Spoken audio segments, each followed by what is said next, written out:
I'll start by welcoming everybody. For those that don't know me, I'm Zach, the general manager at Outer Shores Expeditions. And Russ will be running us through the webinar today, giving myself included for our first looks at Ocean Wayfinder, which I'm very, very excited about. I'm sure you all are too. What I'm going to do is I'm going to mute everybody besides Russ once we get started, just so that you can talk amongst yourselves. I see a lot of you are a couple people watching together, so you can have your conversation without interrupting or us overhearing as Russ goes through the presentation. But if at any point you do have a question, where we want this to be, this is more like hosting an open house, a virtual open house than it is a webcast that you just have to sit and watch. So as we go through each of the videos and Russ kind of takes you through a little tour of Ocean Wayfinder for the first time. If you have any questions, all you have to do is hit the unmute button. You'll be able to speak then. Feel free to just jump in and ask your questions. We're going to keep this pretty casual as we go through. So if there's anything that you can see on video that strikes you that you want to ask about, please feel free. Or if you want to hold your question till the end, we do have a section at the end for questions and answers specifically as well. But if you're worried you'll forget about it or there's something specific on the video you want to point to, absolutely feel free to jump on in.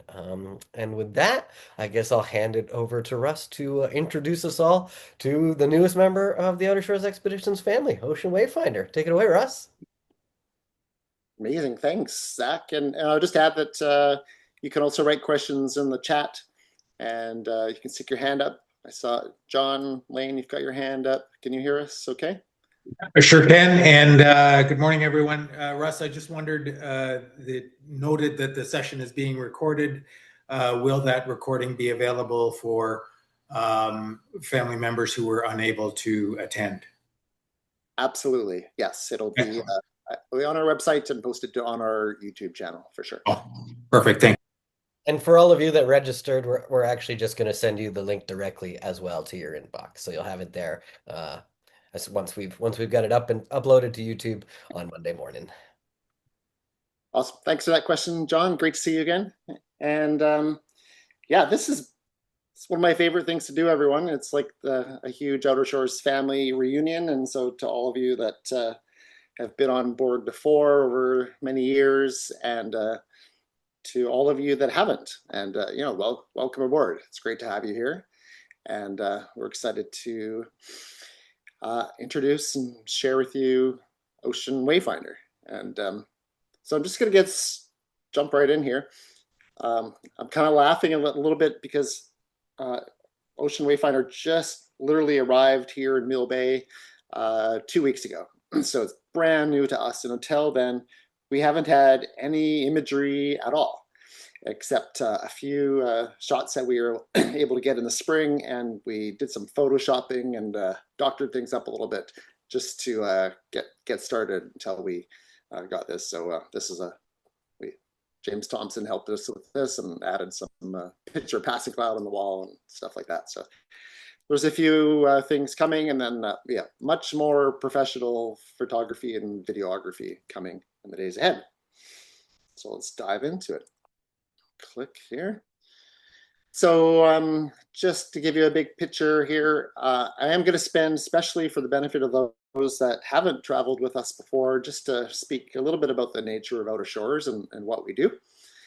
And then a little bit of history behind Ocean Wayfinder, and tell you a little bit about some of her features. I think the highlight is really just like the video of yesterday and the day before, myself and Captain Ashley getting the vessel kind of tidied up and going through and capturing some video that we're going to show you. That'll be the bulk of our talk, and then answer some questions and doing some closing remarks. So, and thank you to our relief chef this summer, Spencer Dragon, who got this awesome picture of a mammal eating killer whale chasing a Dulles porpoise. That's pretty incredible. So same chef. But a little bit about the nature of Outer Shores. We just finished our 14th season, and I can't even believe that. We started Outer Shores from scratch, and I say we, I'm mostly referring to myself and my wife Rebecca. But way back in 2012, small company, kind of family owned and operated. we specialize in small ship expedition travel throughout the BC coast. And yeah, conservation is a big part, conservation education. Increasingly, citizen science is a big part of what we do. And we've also been offsetting our carbon emissions since almost since the inception of the company. So that'll be helpful as we move ahead and go into this growth phase soon. And yeah, for those of you who've been with us, like, I always say at the beginning of an expedition, there's no real set. Like, we know when we're going to start and when we're going to finish, but it's what we do on a daily basis, or the journey of a week or so on board is really driven by weather, tides, wildlife, the interests of you, our guests, the expertise of our crew and specialists who join us. And it's there's a lot of exploring in those opportune moments when we think we're about to anchor for dinner, and then suddenly we're surrounded by humpback whales bubble net feeding, for example, and we change our plans. So it's a very adaptive thing, and we try to keep everyone up to speed on what's going on a daily or even hourly basis. So I think unscripted definitely captures what we do. Small ship expedition travel, we get to some amazing places. And this is our small ship, our flagship, the schooner Passing Cloud, since the beginning of Outer Shores. And Owen Perry was on board with us just this spring in the Great Barrier Forest, and captured this amazing image of us by a incredible waterfall in the Great Barrier in the spring. So it gives you a sense for that feeling and kind of atmosphere on board sometimes when you're out there. And none of this would be possible without our amazing crew and exceptional individuals across the board, professionals, passionate, and just an incredible team of folks that I get to work with, and who share their knowledge and experience with you, our guests, and look after us, keep us safe, and lead the adventure out there. So thank you to all the crew. You're amazing. And thank you to our guests. We're fortunate to have guests join us from around the world. But particularly, we do get a lot of Canadians. The majority of our guests are actually still Canadians, and the majority are British Columbians. So we love showing our coast to fellow British Columbians, Canadians, and welcome you from all over the world. So things that our guests have in common, just lifelong learners. You're curious, you're enthusiastic, you just want to unplug and be out there with us and let the experience unfold and be well taken care of. So thank you to all of you, past, present, and future. And we could do a whole talk, and I think maybe we should, Zach, in the future, just like wildlife. Everyone's we love to see what's surprising us in terms of wildlife, and no matter what season it is or where we go, the BC coast is just an incredible place to encounter wildlife. And some we go to expecting to see, and in other cases, wildlife just literally pops up and surprises us. And that earlier picture I showed you was a great example of a mammal eating or transient killer whale chasing Bell's porpoise.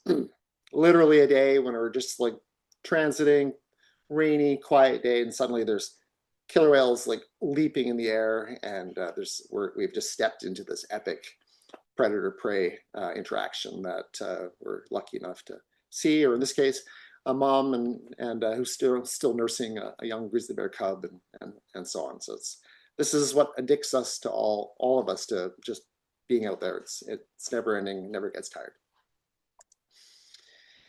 And a big part of what we do is learning about and traveling through the Indigenous, the First Nation traditional territories of our coast, learning about the cultural heritage of the BC coast, which is, it's very deep time and complexity. And yeah, we're fortunate enough to be welcome to many communities and just learn about the communities that have lived here on the on the BC coast for 10, 15,000 years or more. So it's pretty incredible. This is an image taken by Jeff Reynolds, who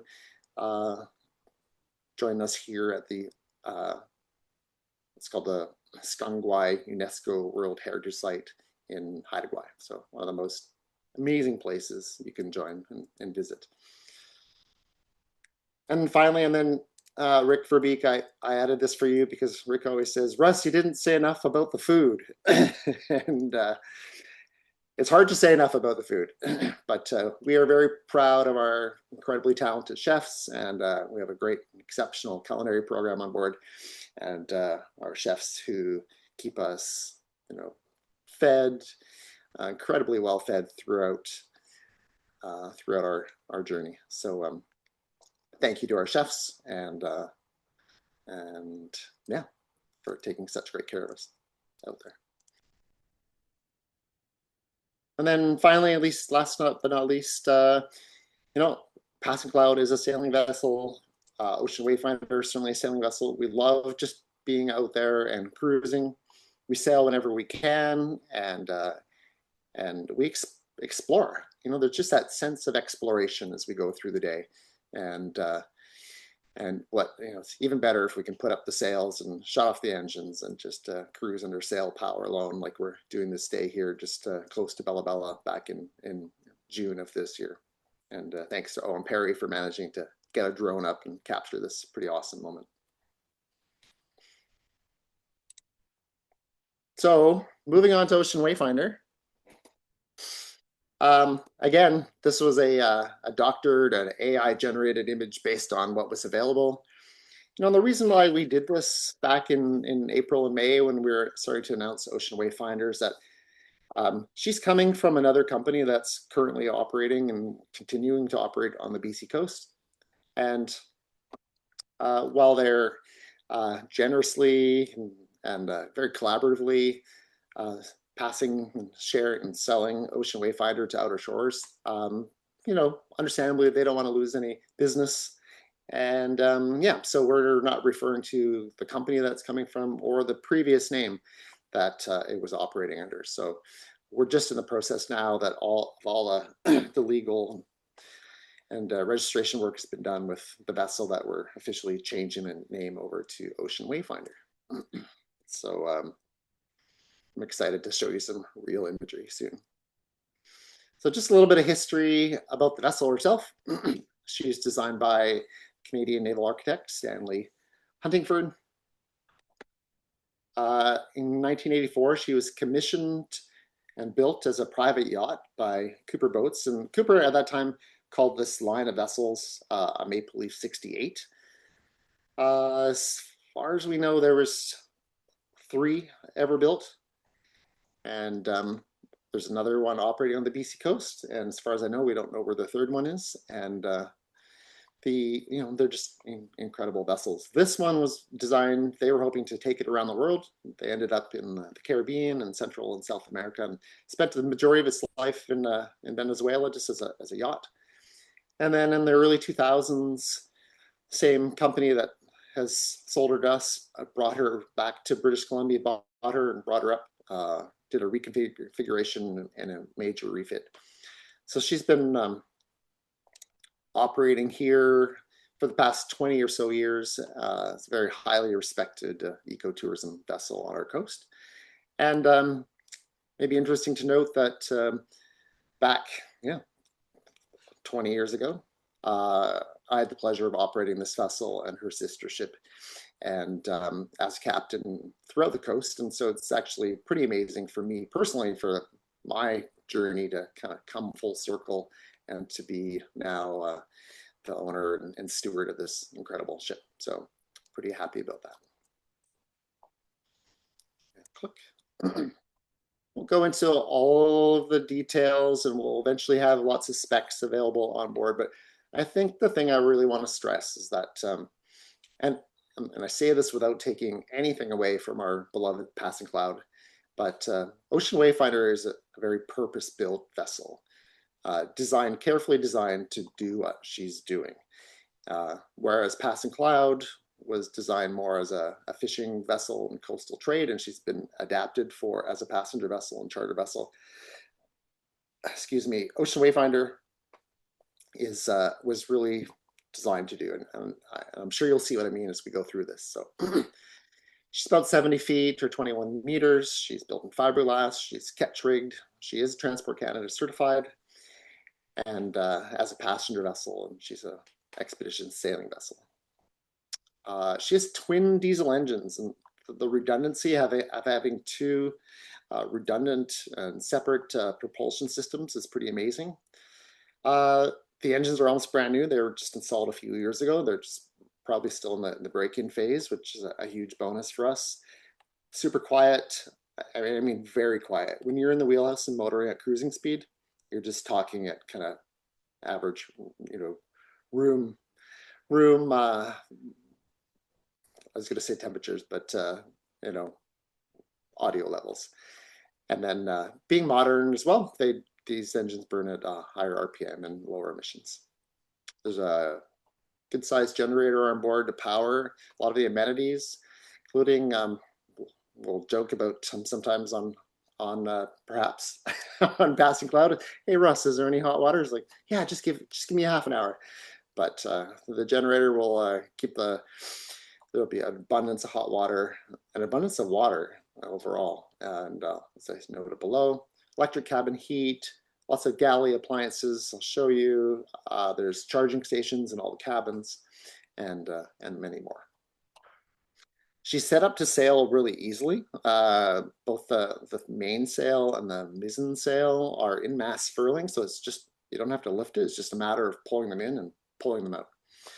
And similar to Passing Cloud, she's a big Genoa on furling gear. So again, she's set up to sail quickly and easily and safely, and that's what we like to do. Yeah, again, whereas Passing Cloud is a water maker and we're constantly making water, Ocean Wayfinder has 3,000 liter water capacity, and that's just pretty huge. That's means that we don't have to make water or typically even take water during a week-long expedition.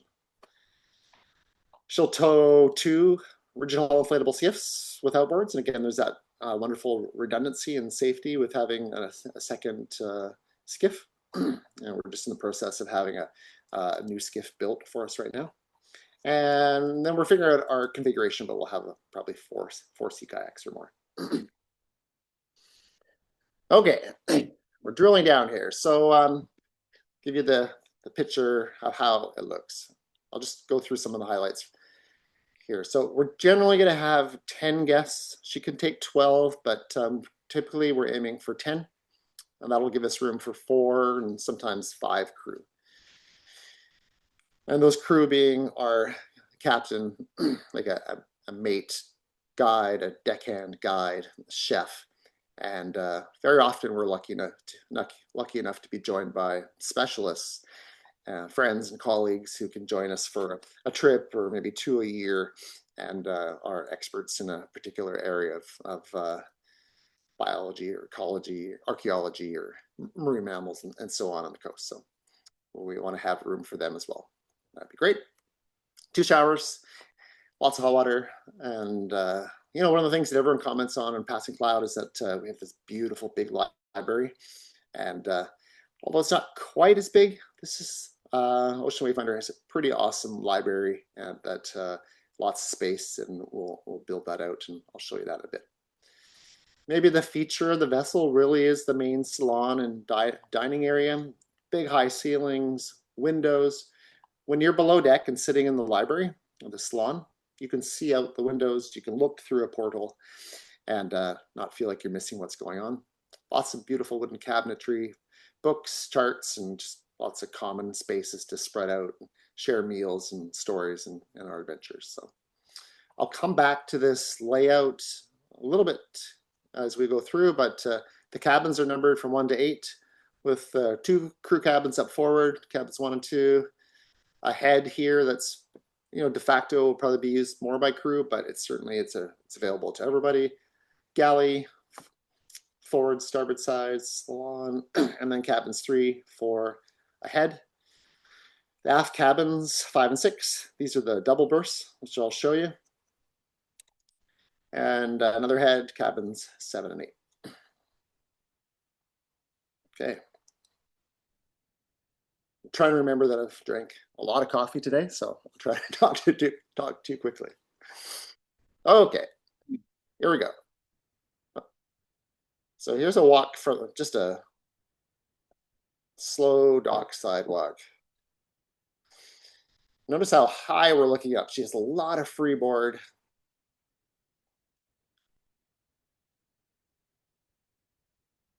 And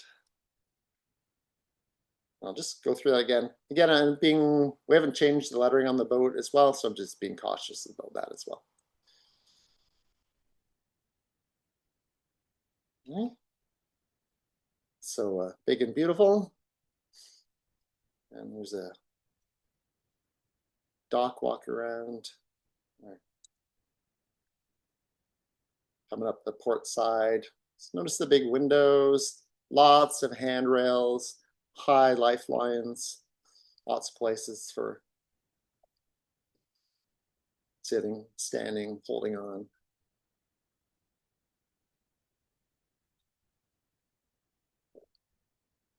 Electric powered windlass, roller furling. Zip around, look back. Two big life rafts up on the foredeck. Escape hatches there. And do the same thing on the starboard side.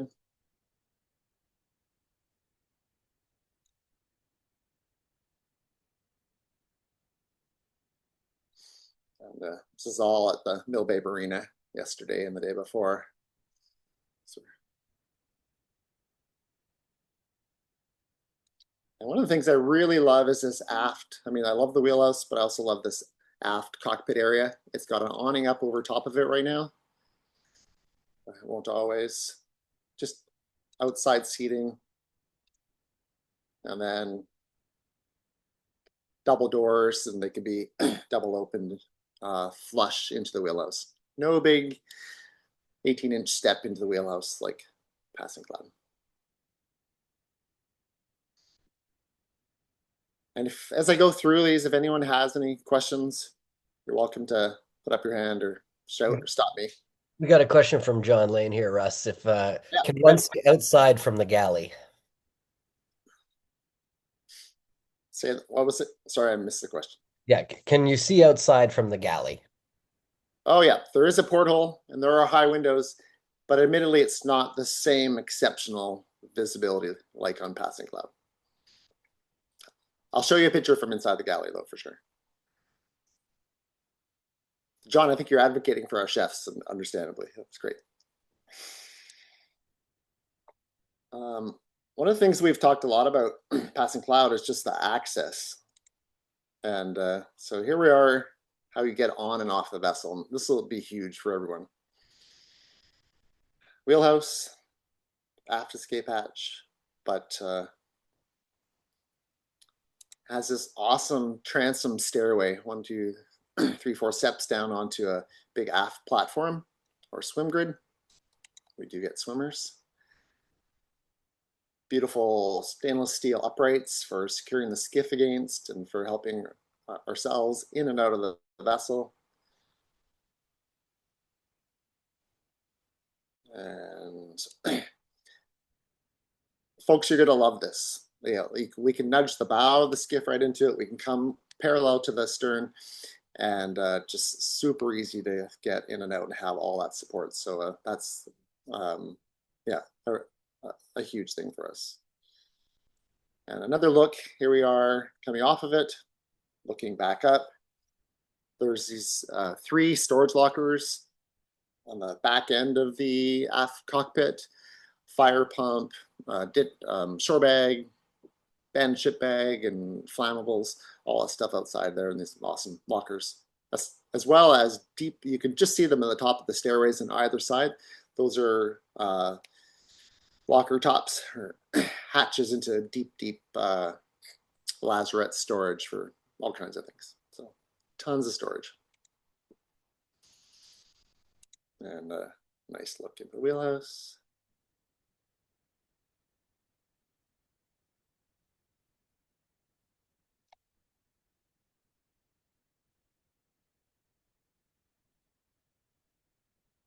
I guess I use the terms wheelhouse and pilot house interchangeable. So, all right, let's start to take you inside. Again, I just want you to, I mean, it's pretty amazing, just the panoramic views, big windows, 360 degrees all the time, enclosed, dry space, warm space, lots of seating. Come back to the room for cameras, binoculars, pilot berth, starboard side settee, secondary dining area. Here we got the wheelhouse doors wide open. Places to sit outside. And so there's a little bit of redundancy here, but just trying to give you the feel. You'll see the second port side settee.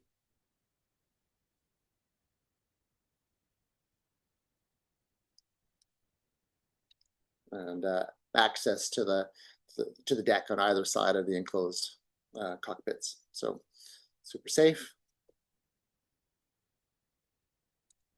And now I want to take you through the wheelhouse, and this is how you're going to get down below into the main accommodation area.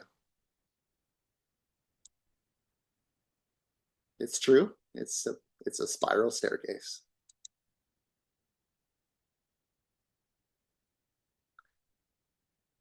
This is what greets you as you come down inside. Show you that again.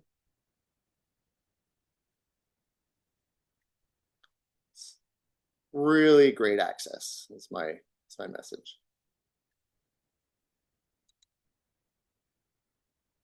Okay, keep going. So there's the stairs. Here I'm looking aft down a long hallway. That's all the guest accommodation, which I'll come back to. This is like a navigation, electronics, radio station here. Looking on the port side. Window storage, main dining table. Looking forward, there's a big heavy-duty watertight door that was added as she was certified as a passenger vessel back in the early 2000s. And looking across into the pass through the galley. Coffee, tea, snack station, mugs and so on. Plastic cloth napkins. There's a dedicated napkin spot. We have a long napkin tradition. Donnelly, thank you. Your napkins have made it onto the new vessel already. Oops, I'm stopping this and I didn't finish this.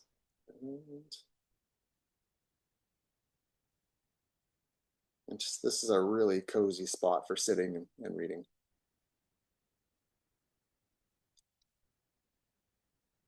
And there's some great South American art that has joined the vessel. Just to come back through the same area a little bit closer. Tons of room for books, all our natural history treasures. Came with some skulls and bones, which we were thrilled about.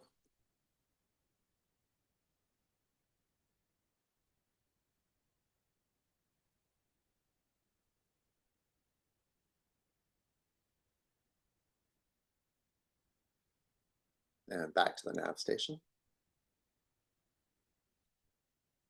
Okay, I want to show you from the main dining area, looking across to where the galley is.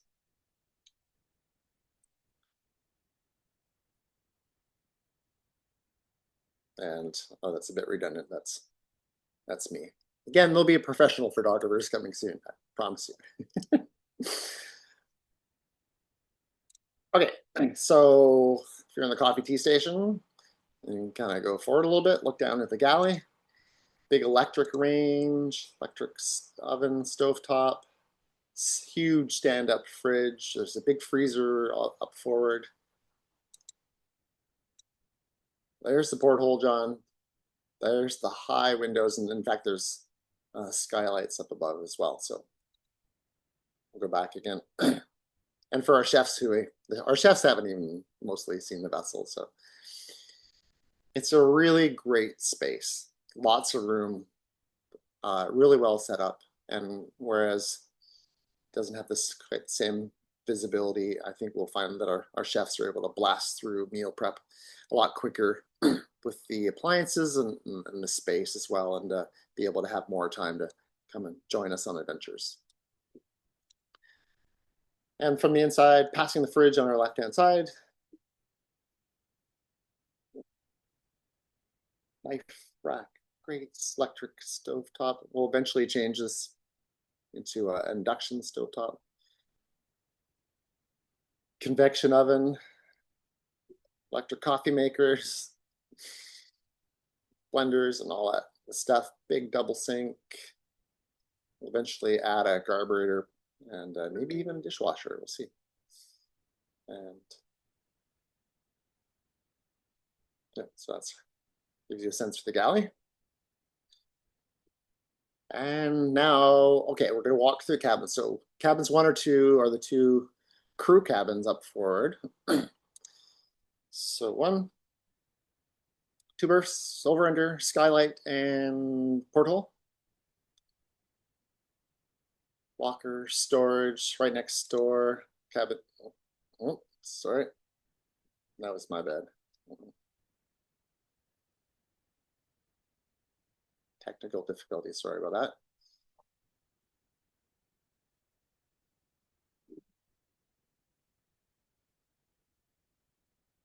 And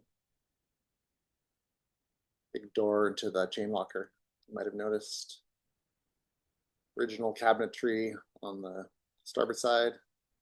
Handholds all the cabins for getting in and out of berths up here. Super handy. And then there's a head right here.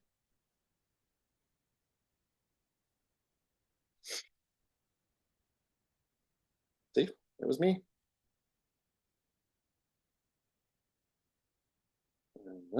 Okay.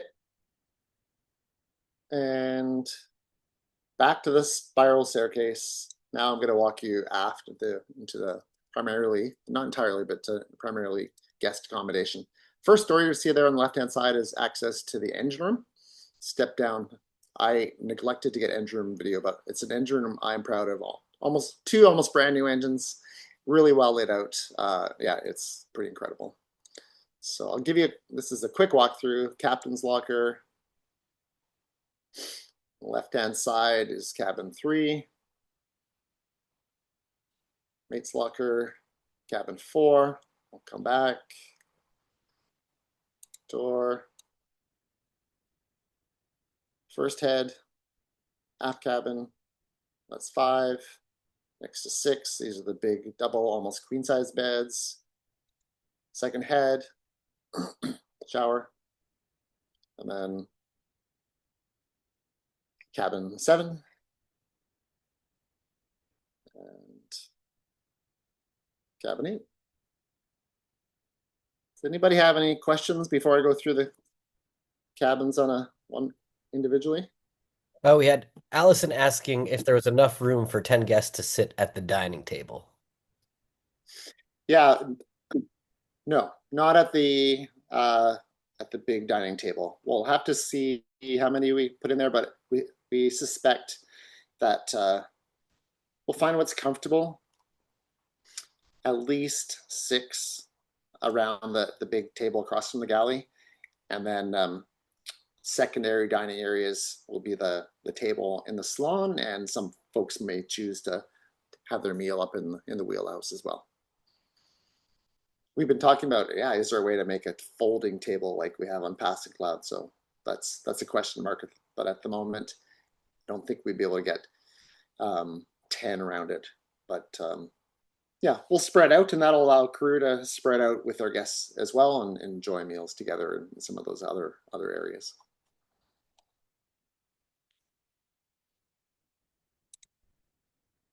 Okay, so I just want to point out here, I think that most of this is repetitious, but where we are in the layout, cabins 1 through 8, all of the cabins have at least one porthole.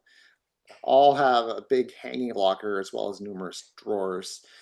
They all have electrical outlets. Some of the outlets will keep on overnight for anyone that might be traveling with CPAP, although seems like most of the CPAP units now are have incredible battery life overnight. Reading lights and and just shelves, a great place to just kind of hang out and enjoy your day. And so I would say they're a little bit more so than passing cloud can be places where people just hang out and enjoy reading or reflecting on the day and so on. And then the two aft cabins I'll show you, there's double portholes and trade-off. So okay, so cabins 3, 4, and the starboard head. So we're gonna go down the starboard side first. Cabin 3. Hooks, portal. We didn't have a chance to make up all the beds, uprights, and reading lamps. I'll show you that again. It's pretty quick. I have a few that show the storage space a little bit better than some of these, but right below there. Okay, that's 3. And when we do have a specialist, often we suspect that we'll use cabin 3 as kind of a captain and specialist type cabin. Cabin 4 we made up to just give you a sense for what it's going to feel like with bedding and cozy, comfortable space, books, and again, these uprights for something to hold on to as a person in the top bunk gets in and out up there. There are patented merino blanket. And then the starboard head, quite large, big mirrors, electric saltwater flushing toilets, similar to passing cloud, but somewhat different, and showers. Okay, so that's ports, or rather starboard side. Here's the 2 aft cabins. So we've really noticed that double size beds have garnered quite a bit of attention, which is awesome. If you like to snuggle, we have an option for you. The beds, I measured them last night. They're about 75 inches long by 58 wide. So, a queen size bed is 80 by 60, so slightly smaller than a queen. The trade-off is that there's definitely less floor space in the aft cabins, but have a look. I'll go nice and slow if I can. Lots of storage. Step up. 2 big portholes, kind of a bookshelf on the whole side there, and reading lamps for each of you. And then cabin 6 is they're mirror images of one another. The white panel thing you see on the side there is that's electric, the equivalent of baseboard heating. They're really lovely, super comfortable, and if you're booking and want one of these, just make sure you let us know ahead of time, and if we don't ask you, but we'll try to ask you as well. Really nice space. Okay, so that's 5 and 6. Takes us over to the port side.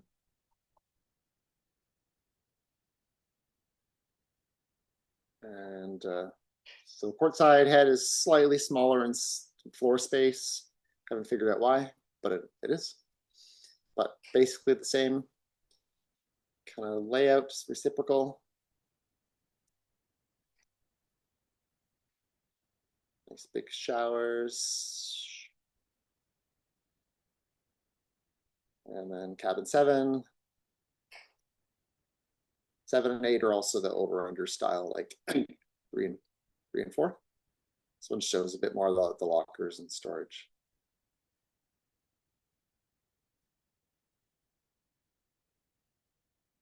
And last but not least, very similar, cabin 8.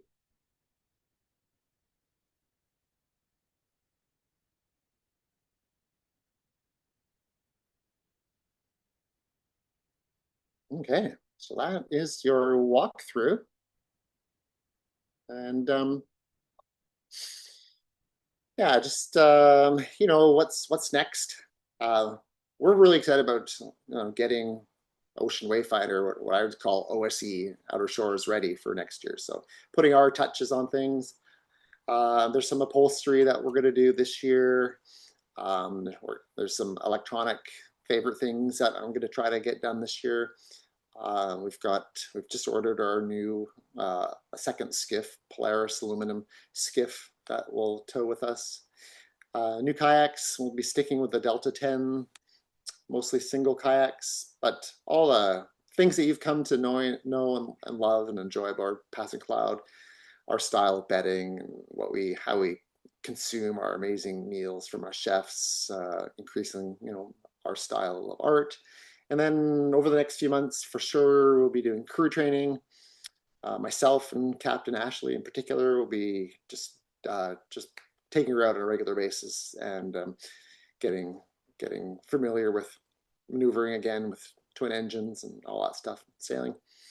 And then already we'll start planning some of our kind of larger projects that we'll take on for late 2026 and going into 2027. All the above deck areas have recently been painted and look amazing, but the hull itself is ready to be painted as well. There's some favorite rigging things we'll start looking at, and no doubt it's a boat. There's going to be no end of a list. So that's what's kind of coming up for us in the next few months and beyond. And then yeah, I thought before wrapping up this would be a good spot to just answer any questions that may have come up while we've been chatting, and kind of open up the floor and see what people think. Either just feedback or specific questions, you're totally welcome. We got a few here from the chat, Russ. Okay. Sandy was asking about one, is there Wi-Fi and solar power?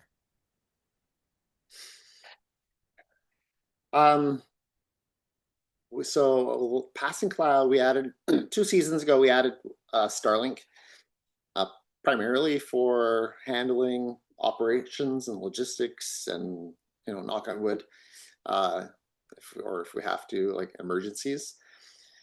So it's been really amazing for those purposes. And so, yes, we're going to add Starlink to Ocean Wayfinder, but we are also hearing and being super cognizant of the fact that the majority of people, for Wi-Fi, maybe don't want everyone to have kind of Wi-Fi 24/7. So we'll find our way through that, and staying disconnected, or else not having Wi-Fi in the common areas. Maybe you can have it in, limit to your use in your cabins or something like that.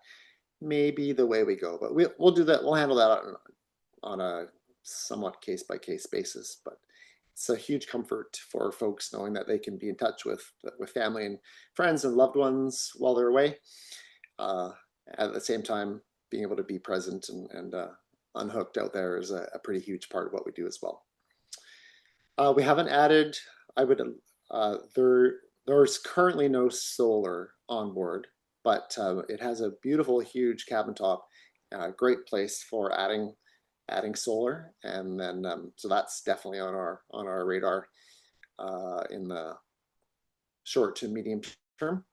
And as we kind of start to reconfigure the electrical system on board. So the more we can use solar and potentially wind power, the less we'll need to use that diesel generator that's powering the system right now. All right. And Jonathan was asking, do the cabins have sinks like in Passing Cloud? Which I think video showed. They do not. That is the yes, whereas Passing Cloud, all the cabins have individual vanities, small basin, hot cold water. They do not. So Ocean Wayfinder does not. So there'll be, again, well, not again, but so there'll be a bit more usage of the multiple heads in order to accommodate that. All right. James is asking, how big are the lower berths in the 4 midship cabins? Can they fit a couple? They're pretty big. They are 30 to 36 inches wide, but so potentially a couple could share, but I'm not sure it would be it'd be up to the couple. But for a single burst, they are relatively wide. I would say they're quite spacious. But yeah, I would have to leave it up to the couple to see if that was comfortable for you. All right, and the final one that we have, at least via the chat at the moment, is are we keeping passing cloud as well? We are keeping passing cloud as well. Yeah, the for 2026, so it's going to take some time for us to kind of crew up. We're basically doubling in size, so we're going to need quite a few new crew, and that's just going to take time, in particular finding and training captains. So we're going to focus almost all of our trips this year will be aboard Ocean Wayfinder. Passing Cloud's going to have a quiet year in 2026, but she will be coming up to the Great Barrier Rainforest for August and September. And that'll give us some time to also take on some projects with her.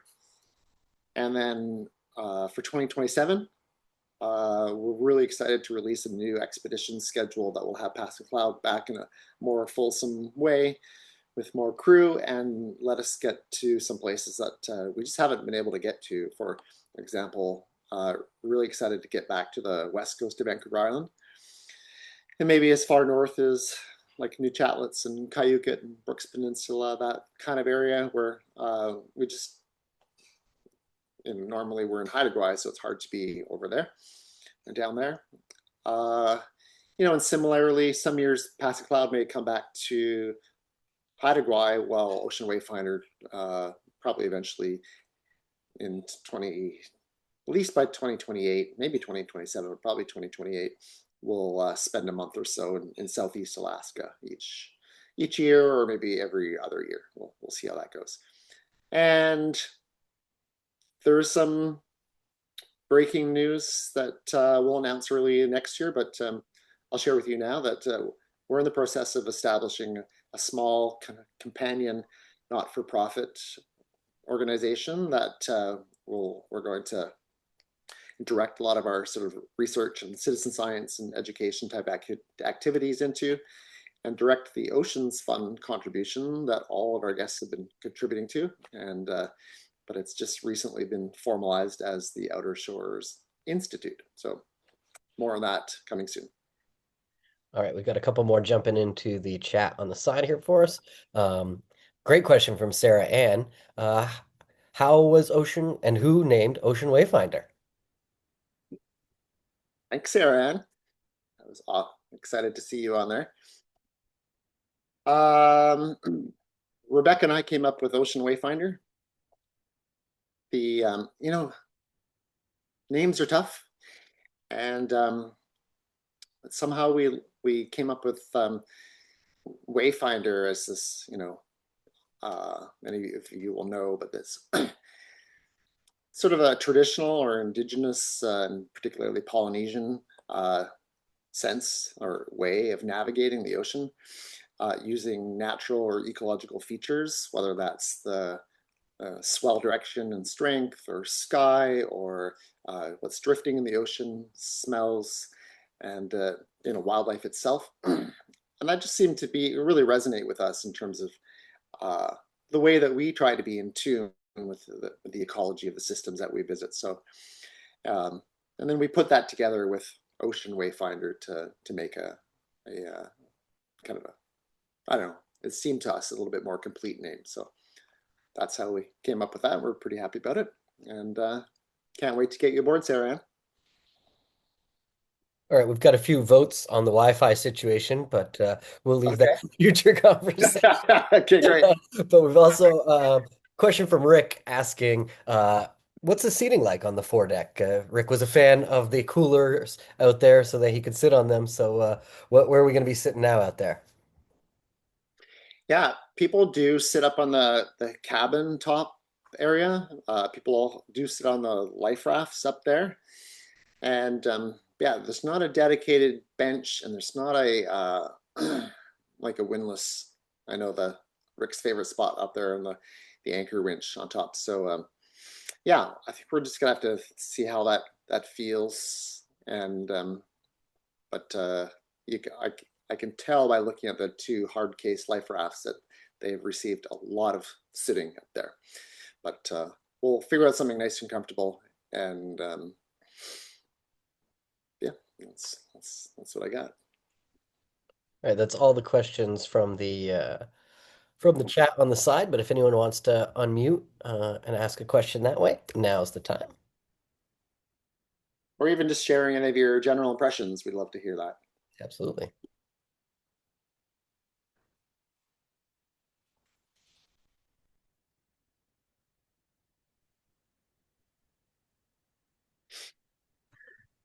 Yeah, it's Steve Cleary here.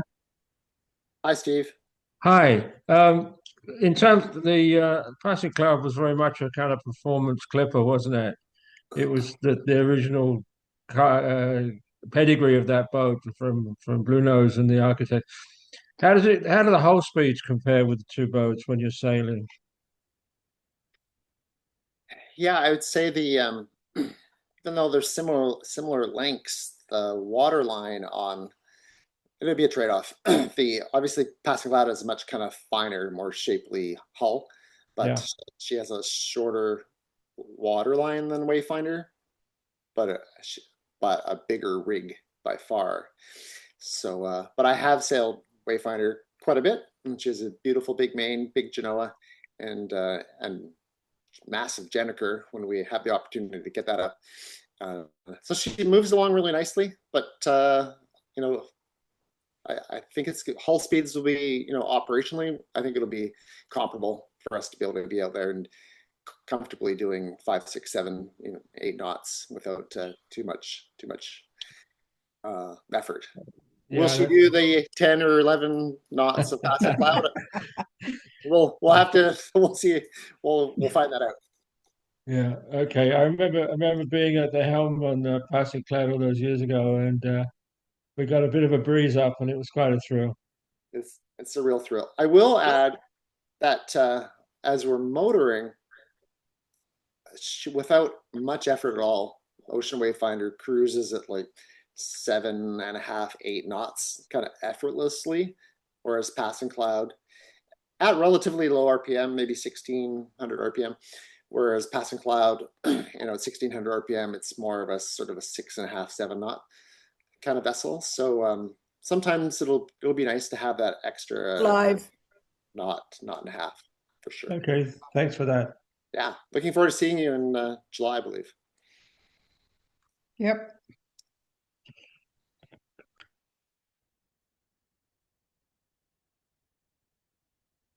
Anybody else have any questions or feedback?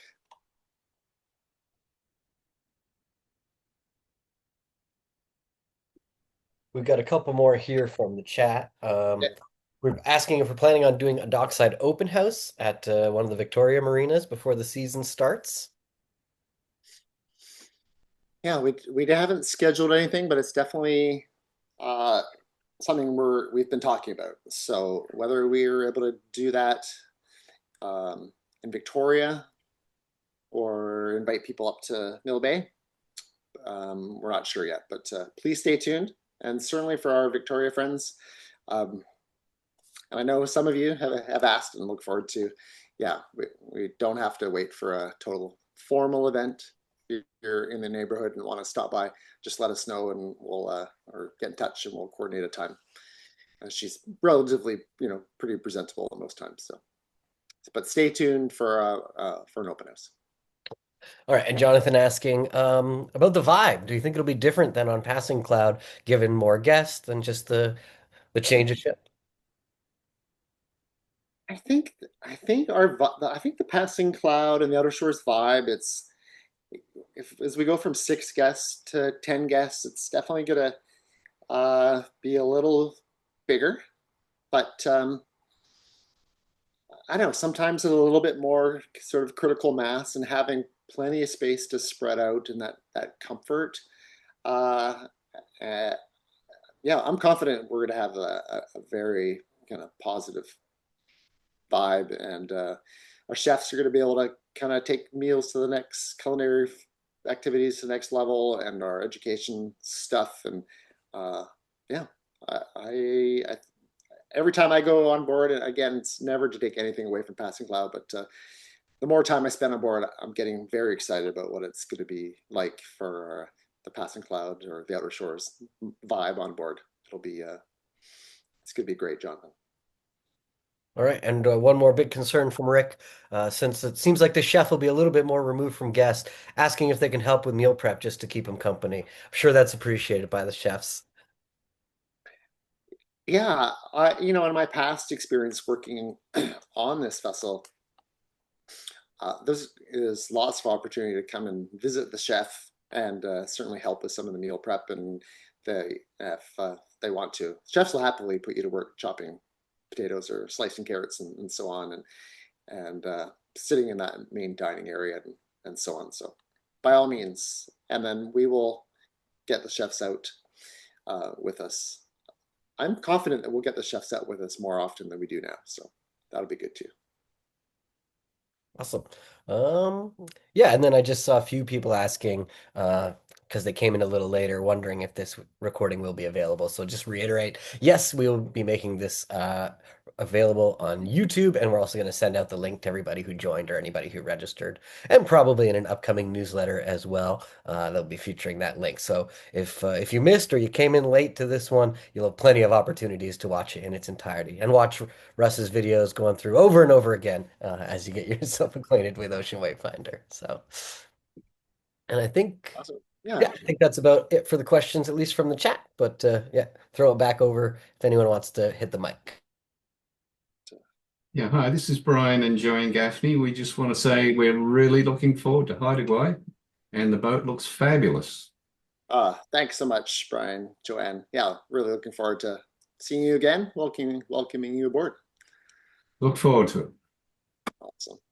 Yeah, Russ, I'm really excited for you and everyone. And I just wish you all the best for the next season. Hope I can get on there, but who knows? Well, thanks, Jackie. And perfect segue. I've got a couple more things to share before we wrap right up. There is some space still available. Our spring migrations next year, we've broken up into 3 4-night journeys, legs. Mill Bay up to Campbell River up to Port McNeill, and Port McNeill up through the southern Great Bear Rainforest to Bella Bella. So there's room on almost all those still, and they're starting to fill up. But if you want to try out Ocean Wayfinder for a shorter type experience, 4 nights, this could be a great way.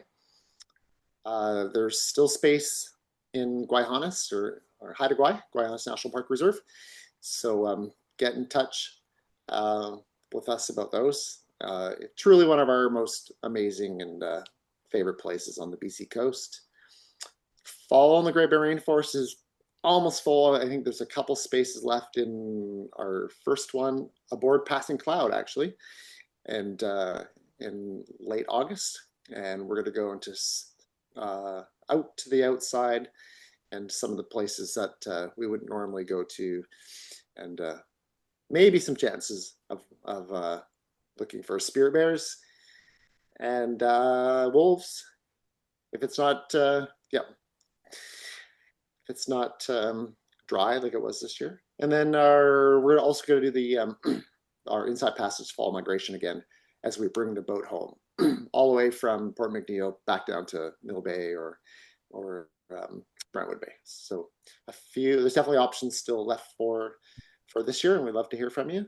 And that's about it. We're going to do another webinar or webcast probably in January to just kind of do an overview of all of our destinations. If you're new to us and want a bit more about know a bit more about where we go and how to choose what could be a good fit for you. So stay tuned for that. We were thinking about doing it December, but December's pretty busy for everyone. So that's coming up.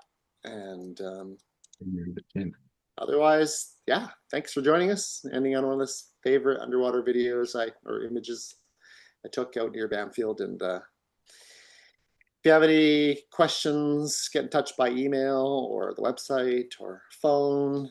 And Zach's always there. I'm there. Always happy to jump on a call or a video call and chat with folks. And yeah. Just one more question here for you, Russ, about sailing. If there's a spinnaker or two on board. There's a big gennaker. Yeah. So we don't, it's a big, yeah, we don't use a spinnaker pole, but it's a huge gennaker and a sock. And yeah, look forward to getting that up. Yeah. Yeah. So, Okay, well, thank you. awesome. Thanks, everyone. Thanks for making time to join us and your interest and being with us on this journey for so long. And if you're new to us, welcome aboard once again. And yeah, yeah, really appreciate your interest and just being along for the ride. Thanks.